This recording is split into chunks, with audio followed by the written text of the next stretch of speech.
अस्सलामुअलैकुम नाज़रीन, सलाहुद्दीन अय्यूबी के सीज़न 2 की किस्त नंबर 1 में खुश आमदीद। एपिसोड की शुरुआत में सलाहुद्दीन अय्यूबी रात के वक्त कुएं से निकलने की कोशिश कर रहे होते हैं। हाथ उनके बुरी तरह से जख्मी होते हैं और बिलाखिर वो कुएं के आखिर तक जा पहुंचते हैं। वो खुश होते हैं और ये खुशी उनका ख्याल होती है क्योंकि वो अभी भी कुएं में पड़े होते हैं और ऊपर चांद को देख रहे होते हैं। फिर दुआ मांगते हुए कहते हैं, ऐ मेरे अल्लाह, जमीन तेरी और आसमान तेरा, तो ये मुश्किलात में दाद रसी अता फरमा। नाज़रीन, इसके बाद हमें एबलन किला दिखाया जाता है जिसके बाहर काले चौके में मलबूस बालन मौजूद होता है और वो रस्सी के जरिए किला चढ़ना शुरू कर देता है। दूसरी तरफ सलाहुद्दीन अय्यूबी भी अपनी जद्दोजहद को जारी रखते हैं मगर ऊपर चढ़ते चढ़ते उनका हाथ छूट जाता है। इधर बालन एबलन किले में जा घुसता है और सामने आने वाले बाज़ंतीनी सिपाहियों को मारता हुआ आगे बढ़ता जाता है। सुलेबी सिपाही उससे पूछते हैं, कौन हो तुम? मगर वो अपनी पहचान छुपाता और उन्हें पटकता हुआ आगे बढ़ता ही चला जाता है। काफी देर आगे बढ़ने के बाद वो अपने भाई के कमरे में जा पहुंचता है। उसके करीब पहुंचते साथ ही उसका भाई एकदम से उसका हाथ पकड़ लेता है।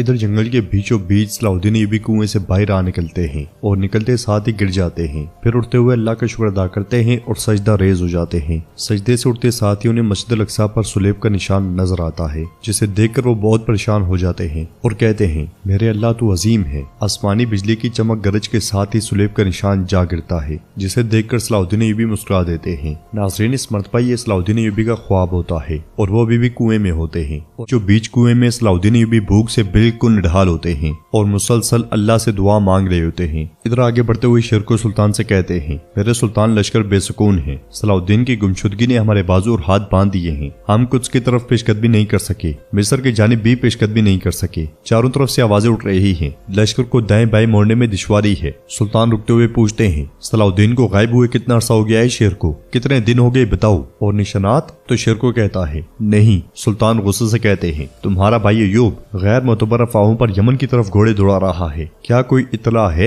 शेर को कहता है, नहीं। सुल्तान कहते हैं, हमारा लश्कर दाईं तरफ जाएगा या बाईं तरफ, ये अल्लाह की मर्जी है और तुम इसके बारे में सोचना बंद करो और सिर्फ सलाहुद्दीन के बारे में कोई सुराग ढूंढो। अब बताओ, यारोकी को खबर भेजी? तो शेर को कहते हैं, जी हाँ, आपके बुलावे के बारे में बाखबर किया गया है, बहुत जल्द वो महल में होगा। यह सुनते साथ ही सुल्तान आगे बढ़ जाते हैं। उधर जंगल में घोड़े पर सवार बालन आगे बढ़ रहा होता है और अपने बचपन को याद करता है जब बाप को मारने के बाद वो इसी तरह इस जंगल में भाग रहा था। भागते भागते वो एक दरख्त के साथ जा बैठा था। ये ख्याल आते साथ ही बालन घोड़े से उतर जाता है और उस दरख्त की जानिब बढ़ते हुए साथ में उस लम्हे को याद करता है जब उसने इसी दरख्त के पास एक डिब्बा छुपाया था। वो खंजर से खुरचने के बाद वो डब्बी उठा लेता है और उसे खोलकर देखने के बाद घोड़े की जीन में डाल लेता है। हाथ धोते धोते वो पास ही मौजूद कुएं को देखता है। वो जल्दी से कुएं के पास जाता है मगर बाल्टी टूटी होती है। कुएं में मौजूद सलाहुद्दीन अय्यूबी पत्थर तलवार पे मार रहे होते हैं। ये आवाज सुनते साथ ही बालन रुकता है और पलट के वापस कुएं के पास जाता है। कुएं में अंधेरा होने की वजह से उसे कोई दिखाई नहीं देता तो वो बुलंद आवाज से पूछता है,